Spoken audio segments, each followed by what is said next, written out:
Okay. So we want to finish up with parallel and perpendicular lines.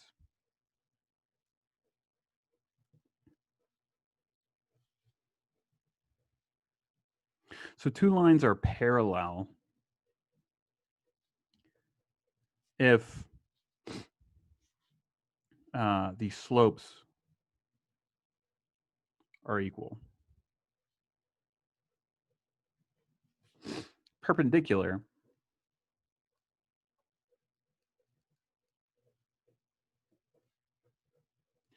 means that these slopes are negative reciprocals.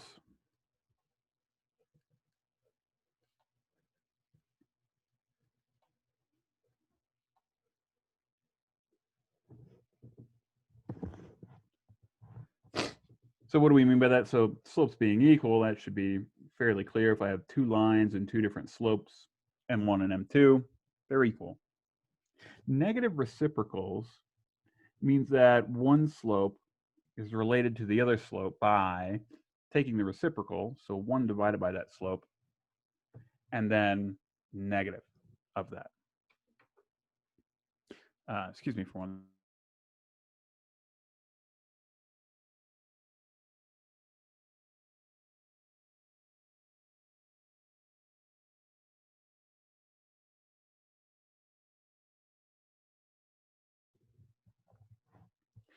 So for example, we might have something like, find a line that is parallel to 2x plus 3y equals 7. That passes through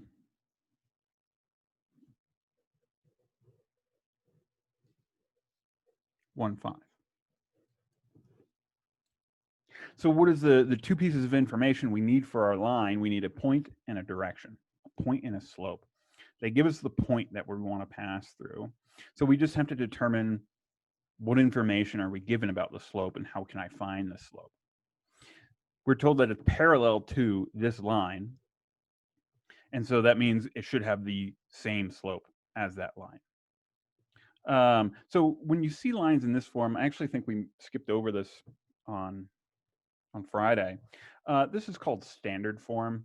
It's not as useful as the other two forms. It really doesn't help much. It doesn't tell us the slope, doesn't tell us the intercepts, doesn't tell us the point that it passes through. It's kind of just, it's a standard form and it's written in such a way that it maybe adds an extra step or two to the problem. Because we can't tell the slope outright, we just have to do the algebra in this equation to solve for the slope. So let's go ahead and put it in slope-intercept form. So we've got 3y is equal to negative 2x plus 7. And then dividing everything by 3, we'll have negative 2/3 x plus 7/3. And so our slope for both lines is going to be negative 2/3. And so the equation of the line we want passes through 1, 5. So we can go ahead and put it in slope-intercept form. Excuse me, point-slope form. And then, if we want, put it in slope-intercept form. 2/3 x plus 2/3 plus 5. And then simplifying 2/3 x. 5 is 15/3, so we'll have 17/3.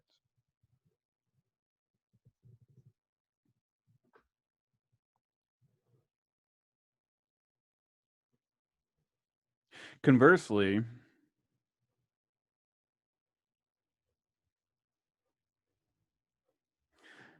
if we had said perpendicular, and we're still passing through that same point,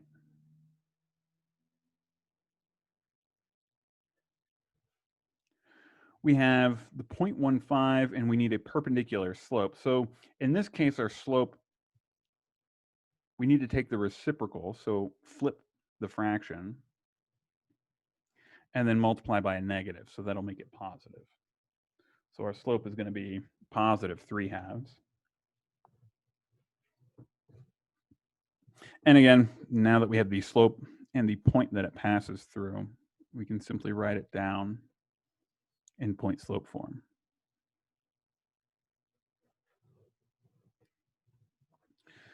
And simplifying, what do we get? Sorry, that's an x. Y equals 3/2 x minus 3/2 plus 5. 5 is 10/2.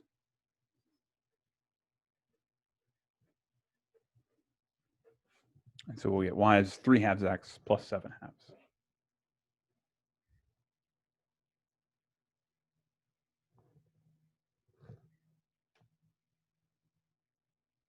Any question on that?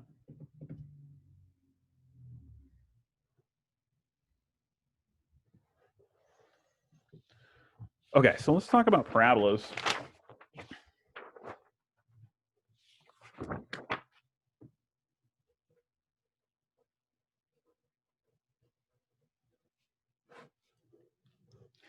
So parabolas are degree 2 polynomials. Parabolas have two forms. Y is equal to ax squared plus bx plus c, or y is equal to a times x minus h quantity squared plus k. So this is called our standard form or general form.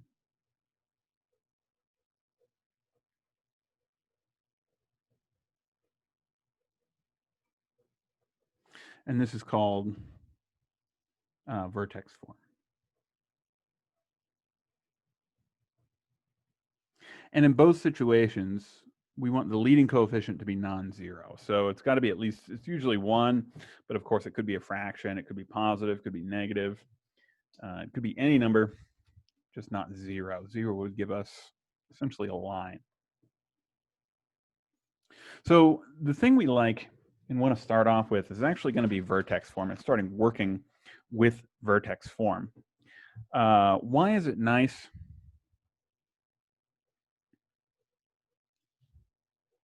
Because it gives us a little bit more information about the parabola. Standard form, about the best we can tell is whether or not it opens up or down.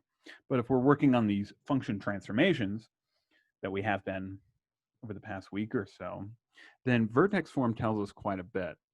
Primarily that the vertex is going to be given by hk.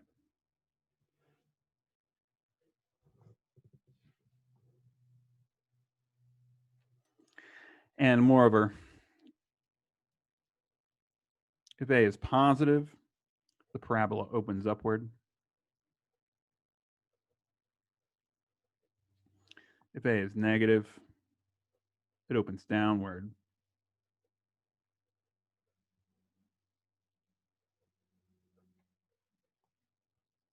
And that's the key bits of information. There's other information that we can ask in terms of the intercepts, the x and y intercepts.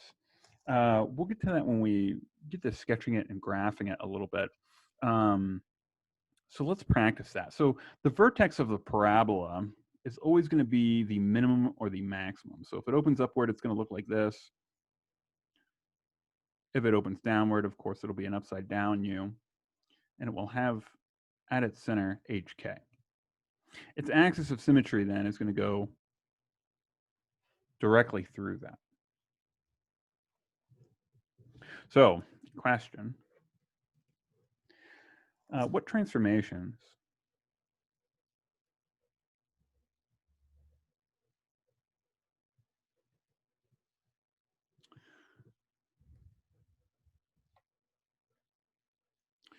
are done on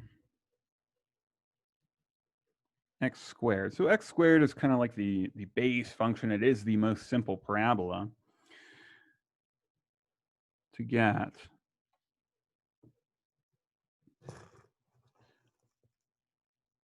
Let's say negative 1/4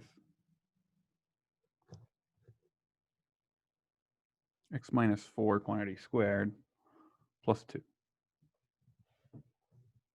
This is something everyone still needs to keep practicing. We're going to be doing these transformations essentially all semester, every time we introduce a new class of functions. And you can kind of see that it is nicely in vertex form, that we have some constant out front times a quantity with a shift of x minus 4 squared plus 2. And so let's practice this. We got to be careful with the shifts and stretches. If a shift, the shifts and stretches that are in the same direction, we got to be careful with which one comes first. I think that's the hardest thing that people got to learn, that our people are still learning to think through. And just a heads up, there was, I think, a mistake on the quiz on Friday on this. The correct answer, I don't even think, was listed on one of the versions. So that should be regraded, and everyone should, I think it's the problem itself is just going to get dropped. So let's think through this carefully. Let's do you guys want to do horizontal stuff or vertical stuff first? I think the horizontal stuff in this case is going to be the easiest. And why so? So for parabolas, at least in vertex form, the horizontal flips and stretches would be a scaling factor on the x inside the parentheses. But those almost never appear. In vertex form, we almost commonly were able to transform or manipulate the numbers in such a way that any sort of horizontal stretches we could also phrase in such a way in terms of an equivalent vertical stretch or a compression. So our horizontal stretch or horizontal transformations are just going to be a shift. So if we start with G, our first transformation, let's just say, is to take G and shift it to the right. Right, a minus on the inside of the function evaluation is a shift right.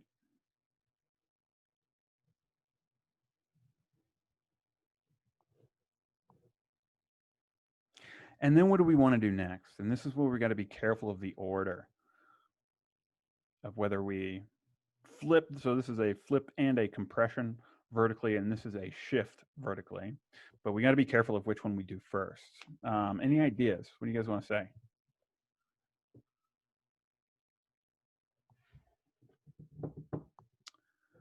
Claiming that we should do the stretch first will be easiest, because this stretch is only going to affect this part. This 1/4, because the 1/4 isn't being multiplied by the 2, I want to do the 1/4 first. If I did this guy first, the shift up, and then multiplied by 1/4, that 1/4 would affect the shift. So let's do H2 is taking the previous guy and multiplying it by this flip and compression. So that'll give us a negative 1/4 x minus 4 squared. This is a flip vertically and compress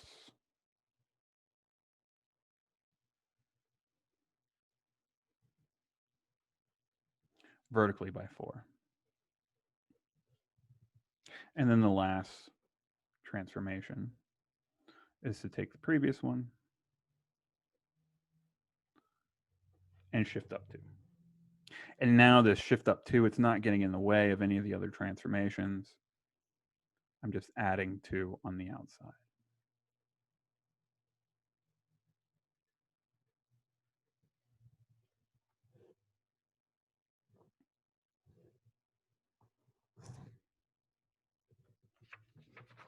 So let's ask some questions about this guy. We've got, let me rewrite it on this new page here. We've got minus 1/4 x minus 4 squared plus 2. I changed the G to a Y.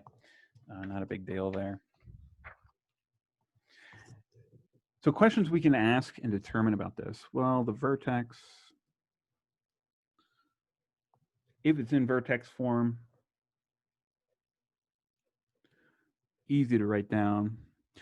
Opening up or downward, axis of symmetry.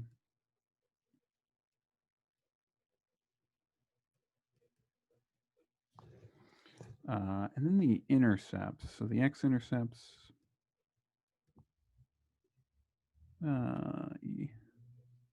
y-intercepts, sketching, and domain and range.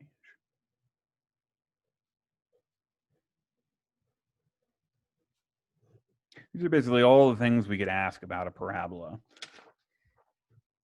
So the nice thing about the vertex is that it's only dependent on these two. And it's, remember, so it's an x minus k, so that's the vertex is actually going to be at positive 4 is going to be the x coordinate. And this one is a positive. So the signs in there are kind of opposite. So this is still a positive 2 on the y. Does it open up or downward? The coefficient out front is a negative, so it opens downward.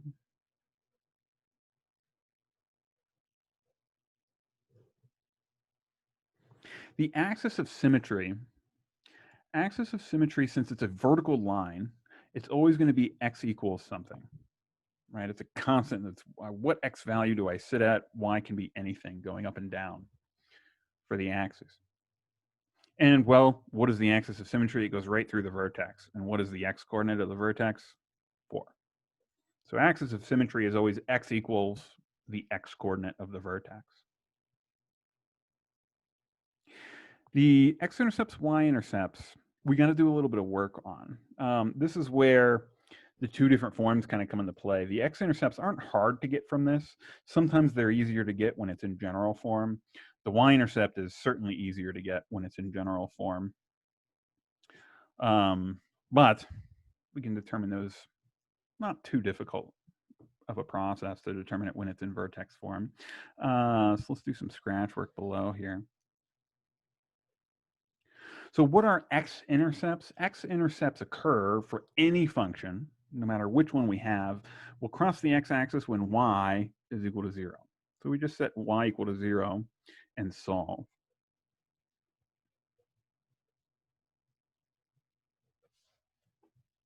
And when we have something in vertex form, we'll end up using square roots. So let's go ahead and isolate. We want to isolate our squared term. We'll subtract the 2 over, and then I'm going to go ahead and do this next step as well and multiply by negative 4.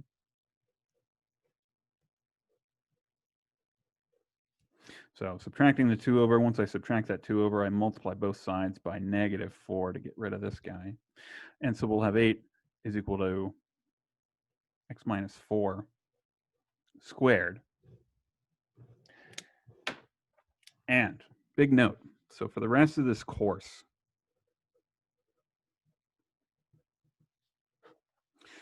anytime, oh, my pink is done. Let's use green. Anytime you apply a square root,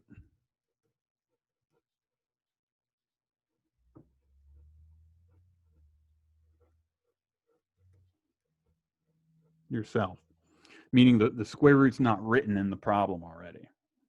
If we're applying a square root ourselves to solve something, you must include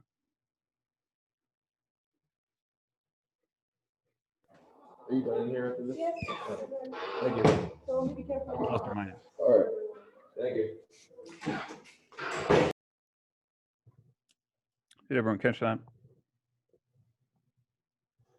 So when we apply a square root, we have a square and we need to get rid of that square. We have to square root both sides. But when we do, you must include a plus or minus on the opposite side is usually where you include it.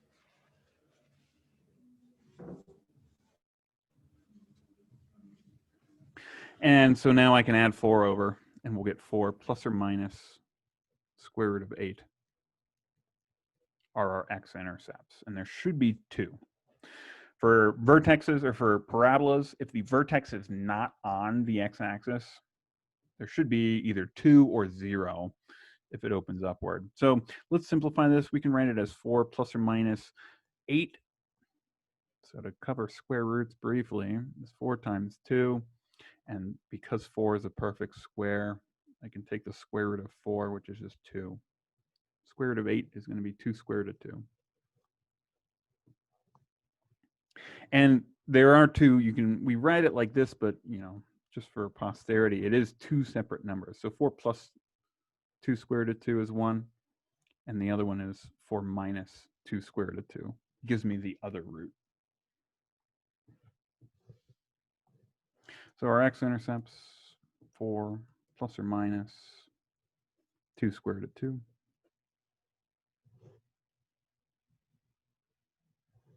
Y-intercepts, let me get some more paper here. I'll keep pulling that one back up. Y-intercepts just like x-intercepts. If we are crossing the y-axis, then that means x is 0. So we just plug in 0 for x and simplify. This is easy to do when it's in general form. When it's in general form, what happens when I plug in 0 for x? We'll get 0 plus 0, and this c is always the y-intercept. So that's one thing that's easier to find in general form, but the work in standard or in vertex form isn't too hard to do. So we'll have negative 1/4. This is a negative 4, but when we square it, it'll be positive 16 plus 2. So we get negative 4 plus 2, and our y-intercept is just negative 2.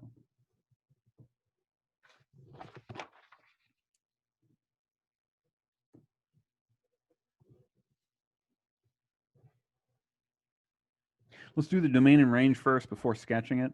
Domain, all real numbers. It's a parabola. It's a polynomial, more general. So domain, we'll write minus infinity to infinity. But what is the range?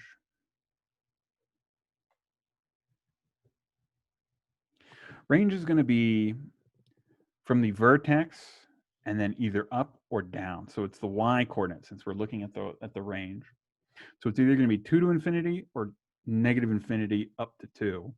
And you determine which one by which direction it opens. So since it opens downward, we go from negative infinity up to 2. And we can include 2, right? The vertex passes exactly through 2, so that 2 is included.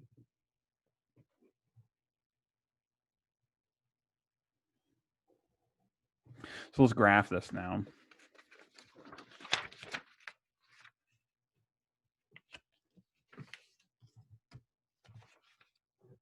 See if we can put this all on screen. Might be kind of tight. Maybe I can keep it moving it up and down a little bit. So let's draw ourselves some axes. And let's see. So our y-intercept is negative 2. Our x-intercepts are 4 plus or minus 2 square root of 2. That one's kind of not easy to do. Let's double check real quick. Did I mess up any work? Add 2, multiply by 4 gives us that 8. Yep. So unfortunately, the x-intercepts aren't crossing through lines. How do we approximate this? Square root of 2 usually approximate as about 1.5. So 2 times square root of 2, it's going to be 4 plus or minus 2 times 1.5 is about 3. So approximately, where's our roots going to be at? It looks like it's going to be about 1 and 7.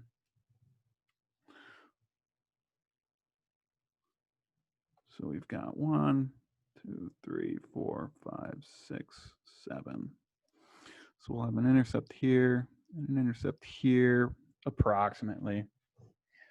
And then other points we can plot is our vertex. So 4, 2. 1, 2, 3, 4, and then 2. One thing to note is that wherever the vertex is,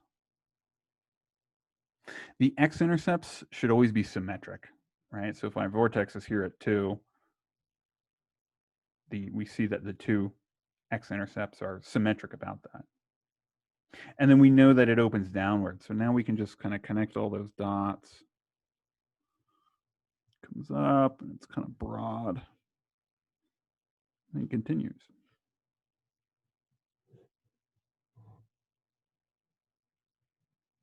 And that is our graph.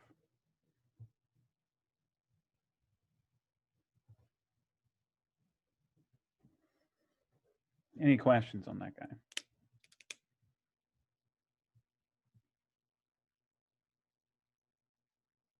Okay, so let's briefly introduce completing the square. We'll talk about this again on Wednesday because we're going to practice it a lot more on Wednesday as well with the IC for parabolas and circles.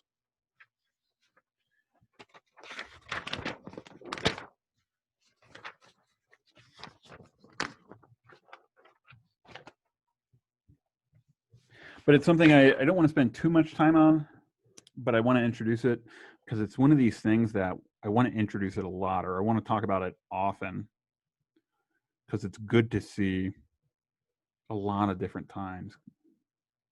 It's one of those things that sometimes in math, we kind of have a bad habit of just introducing something once and then that's it.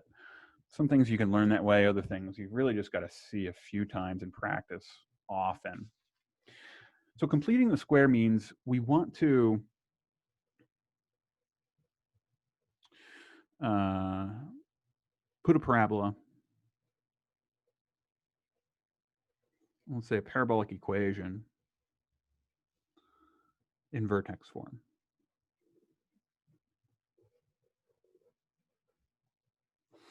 So let's say we have, let me find my notes.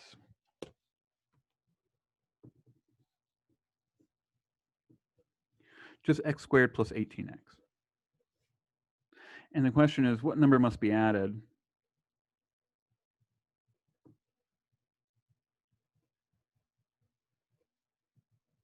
to make a perfect square?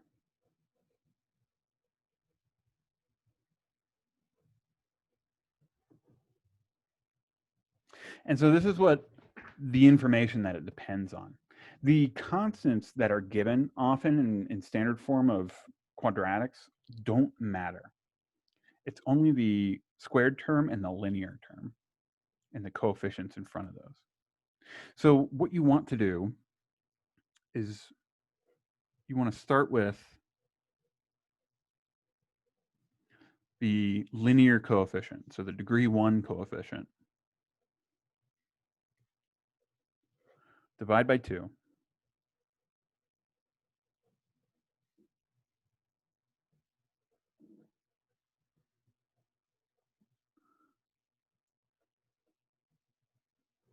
So we'll get 9. And then 3, square it.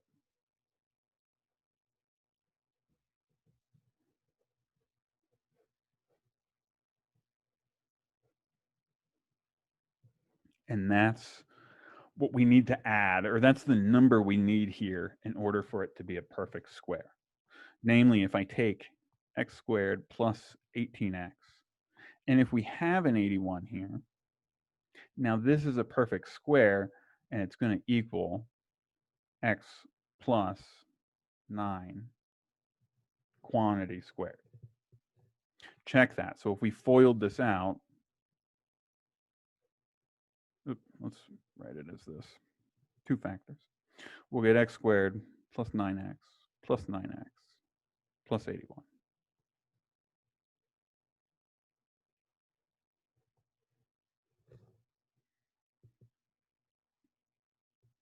And so our question is now,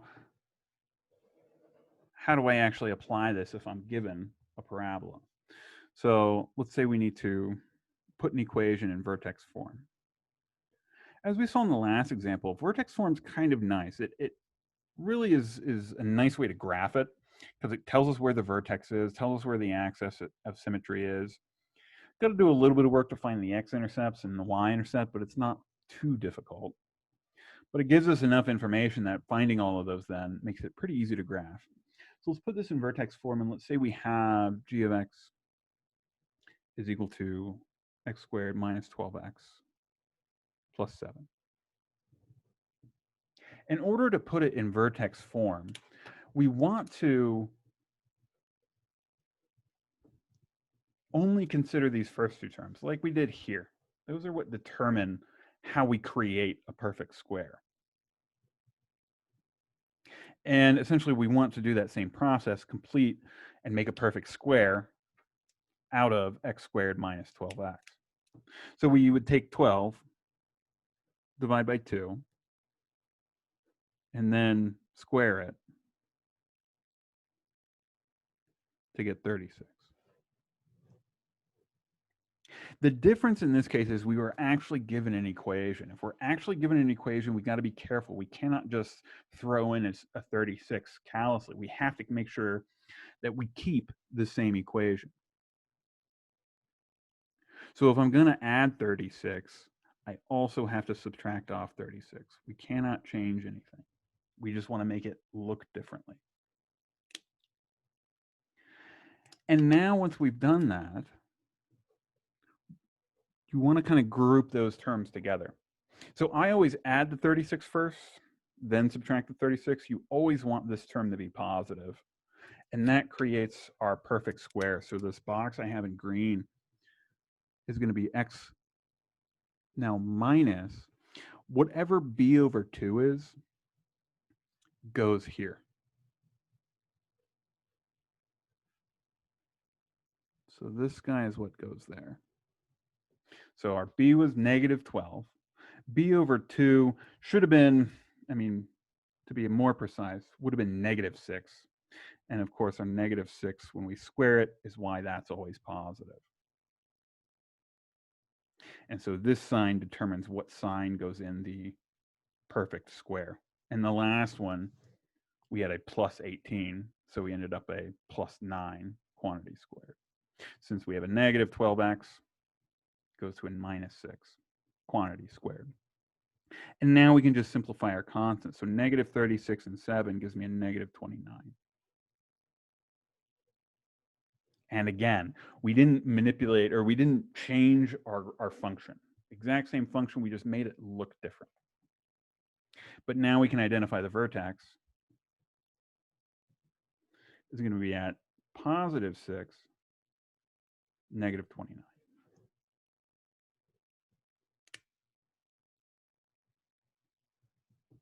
Any questions on any of that? Okay, so we'll start there on Wednesday and give a brief lecture practicing some more of this. The other thing to think about is, well, what's going to happen with this process if my coefficient, my leading coefficient, isn't 1? That's what we're going to have to talk about. It's the same process, but now we have like an extra step to start off with and managing what happens if there's a 1/3 x squared or something like that. We essentially have to factor that out first and then do the same process and keep track of that 1/3.